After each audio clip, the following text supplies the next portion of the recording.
Toàn trường ai cũng được gắn một hệ thống siêu năng lực. Chỉ có mình tôi là không, vì vậy tôi thành mục tiêu cho tụi nó bắt nạt. Chịu đủ mọi trò xấu hổ. Thằng đầu gấu trường còn giẫm tôi dưới chân. Tụi tao là những kẻ được chọn bởi trời cao. Con mày chỉ là con kiến bị bỏ quên thôi, lấy gì ra mà chống lại tụi tao. Nhưng chẳng ai biết rằng vài ngày sau sẽ có một buổi livestream săn lùng dân siêu năng lực. Chỉ cần bị đoán trúng năng lực, họ sẽ tiêu đời, còn tôi lại là thợ săn duy nhất do khán giả chọn. Trong nhà vệ sinh, thằng đầu gấu cầm chiếc vòng cổ quý nhất của tôi. Mày có năng lực gì, cứ thử tung ra xem nào. Không chịu khai thật đi. Cái này sẽ xuống cống đó nha. Làm tôi đau đớn ngồi bệt xuống đất. Tôi không lừa đâu, tôi thật sự không có hệ thống mà. Nhưng nó chẳng tin.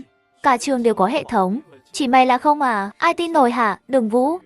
Mày không định giấu năng lực để hại người chứ? Đám đàn em của nó khuyên can. Anh Phú, đừng chọc nó nữa đi. Lỡ năng lực của nó là kiểu báo ứng thì sao? Tụi mình chẳng phải sẽ bị phản đón hết à? Thằng đầu gấu khinh khỉnh đáp. Nói hả? Nói xong, nó dẫm một phát lên đầu tôi. Còn tôi chỉ biết cúi đầu im lặng, để mặc nó bắt nạt. Sở dĩ nó ghét tôi thế này chỉ vì tôi là mối tình đầu của bạn gái nó, Liễu Như Yên. Dù tụi tôi đã chia tay từ lâu rồi, nhưng tính nhỏ nhen của nó vẫn cứ để bụng mãi. Muốn lấy lại vòng cổ hả? Mày biết mình phải làm gì rồi chứ? Đột nhiên, một giọng nói quen thuộc vang lên. Anh Phú, đừng Vũ sắp không chịu nổi rồi. Hay là thả cái vòng ra, thả cho cậu ấy đi. Đó là Giang Hà, bạn cùng phòng của tôi. Cậu ấy là một trong số ít người có siêu năng lực mà vẫn tử tế với tôi. Nhưng thằng đầu gấu lại ngán ngẩm, đá cậu ấy một phát bay ra. Đến lượt mày lên tiếng ở đây hả? Thấy bạn mình bị thương, tôi cuối cùng cũng lên tiếng. Đủ rồi, đừng đụng vào cậu ấy. Muốn làm gì thì làm tu đi. Nó cười hài lòng, đặt tay lên đầu tôi. Giọng hệ thống lập tức vang lên. Chuyển giao tuổi thọ đã hoàn tất. Chỉ thấy nó bỗng cao lớn, khỏe mạnh hơn. Đấm một phát cũng mạnh hẳn. Còn tôi thì gù lưng xuống. Tóc bắt đầu bạc trắng. Trông tôi như ông chủ vốn, 50 tuổi. Chưa hết đâu. Khả năng vận động của tôi cũng yếu đi hẳn. Đứng lên đi lại cũng khó khăn. Nó vứt chiếc vòng cổ xuống đất. Đồ rẻ tiền này mà mày cũng quỳ đến vậy hả? Nói xong, nó dẫn đám đàn em cười ha hả rời đi. Cùng lúc đó, giữa không trung hiện lên một dòng chữ chỉ tôi thấy được. Con người thường như kiến hôi. Đám siêu năng lực này không đạt yêu cầu. Mọi người gửi chút quà đi nào. Đủ tiến độ là mở giai đoạn săn lùng ngay. Những kẻ dùng năng lực là Mark sẽ bị thợ săn xóa sổ. Ban đầu tôi còn thấy trò săn lùng này hơi bất nhân. Nhưng rồi nhìn đám siêu năng lực này, toàn đáng trách cả. Tôi lại nhìn theo bóng lưng thằng đầu gấu. Thanh tiến độ săn lùng của nó đã lên tới 80% rồi. Nửa năm trước, vì cả trường cấp 3 thức tỉnh hệ thống siêu năng lực, mà tôi là người thường duy nhất trong trường. Thế nên, đám siêu năng lực thi nhau thử nghiệm năng lực lên người tôi. Thôi miên tâm trí, cướp biển số, điều khiển bất cẩn, hoán đổi xui xẻo. Đưa tôi lên lái sở chìm lúc hấp hối. Muốn ngừng mà chẳng được. Ngay cả nhiều bạn cô cũng quay ra làm nhục tôi đủ kiểu. Đừng trách tụi tao nha, muốn trách thì trách mày là người thường duy nhất đi. Lúc này không làm gì mày, thì tụi tao lại thành lạc loài mất. Nhưng đám bắt nạt đó đâu biết, chúng chẳng phải là người được chọn gì đâu. Mọi hành động của chúng sẽ bị phán xét hết. Hệ thống livestream toàn mạng. Tôi là người dẫn trò săn lùng này. Đến giai đoạn săn lùng, tôi, học sinh thường duy nhất, sẽ hóa thành thợ săn. Có quyền tự do xóa sổ bất kỳ kẻ siêu năng lực nào. Nghe nói chỉ những ai không làm ác và không lộ năng lực mới sống sót được. Tiếc là qua bao nhiêu đợt trò săn lùng rồi, tỷ lệ sống sót của dân siêu năng lực luôn là 0%. Lúc này, khoảnh khắc định đoạt số phận đám bắt nạt đã không còn xa nữa. Ra khỏi nhà vệ sinh, tôi lê bước nặng nề về lớp học. Lúc lên cầu thang, tôi suýt nữa té nhào xuống.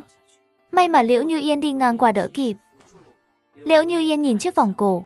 Ai tặng cậu cái này vậy? Cậu sẵn sàng để thằng Phú cướp tuổi thọ vì nó sao?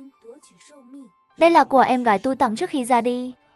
Liễu Như Yên nghe xong ngẩn ra. Nhưng Đường San là em kế của cậu mà. Cậu với nó đâu có quan hệ máu mủ đâu. Con tớ là bạn thân nhất của cậu đó. Nói đến đây, cậu ấy nhìn tôi. Cậu biết mà, năng lực của tớ chẳng có tính tấn công gì hết. Chẳng làm gì được thằng Phú đâu. Đừng trách tớ nha. Tôi chỉ mỉm cười. Tớ không trách cậu đâu. Tớ biết năng lực của cậu là chữa lành mà. Nhưng cậu giúp tớ chữa vết thương được không? Liễu Như Yên bỗng do dự. Năng lực chữa lành của tớ mỗi tháng chỉ dùng được một lần. Lần trước tớ bị va đầu để lại sẹo. Tớ muốn để dành dùng lần này. Vì tháng sau là buổi phỏng vấn thực tập sinh rồi. Làm thần tượng là ước mơ từ lâu của tớ. Cậu cũng biết mà, đừng Vũ. Tôi thở dài một cái. Thôi, để tớ tự đi vậy. Nhưng vừa bước được vài bước, mắt tôi tối sầm lại, chìm vào bóng tối. Tôi lại rơi vào giấc mơ lặp đi lặp lại đó. Trong mơ, em gái tôi vì học giỏi lại xinh xắn nữa, nên được mọi người yêu mến lắm. Nhưng mỗi lần về nhà, em ấy cứ ngẩn ngơ ngồi ngoài ban công. Thời gian đó tôi bận thi đấu tranh biện cấp tỉnh, chẳng để ý tới tâm trạng của em ấy. Cho đến một buổi chiều, em gái nhắn tin cho tôi. Anh ơi, em viết cho anh một lá thư, để trên tủ đầu giường đó. Nếu tối nay em không về, anh mở ra xem nha. Nhưng lúc tôi thấy tin nhắn này, đã muộn lắm rồi. Em gái vẫn chưa về, mà tủ đầu giường cũng trống rỗng. Tôi linh cảm chẳng lành, điên cuồng chạy tới trường. Nhưng khi tìm được em gái, em ấy đã chẳng còn thở nữa. Khuôn mặt xinh đẹp bị ai đó rách nát. Nhìn tôi đầy tuyệt vọng. Sao anh không đọc thư của em chứ? Tôi cảm thấy trời đất quay cuồng, rồi rơi thẳng xuống vực sâu. Khi tỉnh lại, tôi thấy mình đang nằm trên giường phòng y tế. Vết thương được băng bó sơ sơ, nhưng vẫn rỉ máu. Chắc phải đi bệnh viện thôi. Đúng lúc đó, Liễu Như Yên bước vào. Đồng Vu, tấm ảnh trong túi áo cậu là ai vậy? Sao trông giống tớ quá vậy? Nói xong, cậu ấy giơ tấm ảnh tu luôn giữ bên mình. Là em gái tớ, cậu gọi 115 giúp tớ được không? Tớ phải đi viện. Cô ấy là em gái cậu hả? Tớ thấy giống người yêu nhỏ của cậu hơn. Liễu Như Yên tức giận xé nát tấm ảnh, rồi giật luôn chiếc vòng cổ của tôi. Cả cái vòng này cũng là cô ta tặng cậu đúng không? Tôi vội hét lên, đừng động vào nó, nhưng đã muộn mất rồi. Chiếc vòng bị Liễu Như Yên đập vỡ tan, tạo ra một đám bụi trắng xóa. Cậu ấy ngẩn ra một chút, rồi hét lớn, đừng Vũ, cậu điên thật rồi. Dám mang cho cốt người ra đi theo người hả? Rõ ràng trông giống tớ tới 3 phần. Sao cô ấy lại vào được làm cậu? Còn tớ thì không chứ? Lúc này tôi để ý ngoài cửa có người. Đột nhiên nảy ra một ý. Tôi vẫy tay với Liễu Như Yên, đợi cậu ấy tò mò lại gần. Tôi hôn thẳng lên môi cậu ấy. Liễu Như Yên ngẩn ra một chút. Chẳng hiểu sao tụi tôi phối hợp ăn ý ghê luôn. Cùng lúc đó, người ngoài cửa cũng chẳng kiềm được. Anh ta lao vào. Ôi trời, là thằng đầu gấu. Đúng là nó thật luôn. Nó nhìn tôi với ánh mắt đáng sợ hết sức. Đừng Vũ, xem ra tôi đối xử với mày vẫn chưa đủ mạnh tay. Mày thật sự đáng tiêu đời ghê.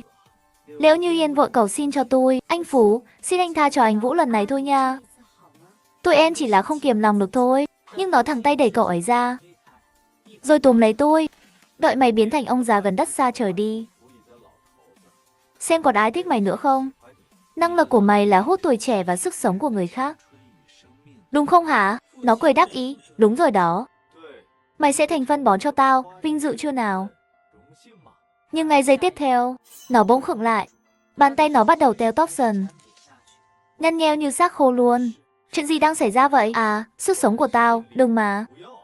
Hóa ra vừa nãy trong phòng live stream tôi được bật một chiêu phản đón siêu xịn. Chỉ cần tôi đọc đúng tên năng lực của nó sẽ mất hết sức sống ngay lập tức, biến mất hoàn toàn luôn. Nhưng ngay khi tôi sắp hút cạn nó, hệ thống lại đổi ý. Đắt sai, thu hồi năng lực thất bại. Lần trả lời tiếp theo phải đợi 24 tiếng. Tôi giật mình nghe xong. Năng lực của nó chẳng phải hút sức sống sao? Sao lại sai được chứ? Thằng đầu gấu giờ đã teo tóp như xác khô. Bóng cười phá lên. 24 tiếng hả? Đủ để tao xử mày mấy lần luôn đó. May mà tôi phản ứng lẹ, chạy kịp về ký túc xá. Nhưng tôi vẫn không hiểu sai ở đâu. Lẽ nào năng lực của nó có điều kiện gì đặc biệt, như kiểu làm người ta sợ đến phát hoảng chẳng hạn. Tôi vừa nghĩ vừa nằm lên giường, nhưng đau quá, té cái bịch xuống đất. Ai đó nhét lưỡi dao vào gối tôi rồi. Đúng lúc này, Giang Hà về tới. Tiểu Vũ, sao cậu ngồi dưới đất vậy? Cậu có thấy ai vào đây không? Có người nhét đồ vào giường tớ. Không thấy ai hết, nhưng mà trong phòng mình mất một con dao, chắc không ai nhặt được đâu ha. Nói xong, cậu ấy lo lắng nhìn tôi. Tiểu Vũ, cậu đừng gần gũi với Liễu Như Yên quá. Lần trước thằng lớp bên cũng hôn cậu ấy. Tôi bỗng thấy lạ lạ. Sao cậu biết tớ hôn Liễu Như Yên vậy? Giang Hằng ngẩn ra một chút, rồi vội giải thích. Cả lớp đồ nầm lên rồi. Hình như Liễu Như Yên khoe khoang gì đó.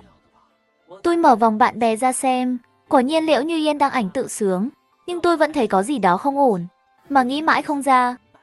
Thôi kệ, vứt cái gối đi rồi ngủ luôn, nhưng sáng hôm sau, tôi phát hiện mình bị dây trói chặt cứng.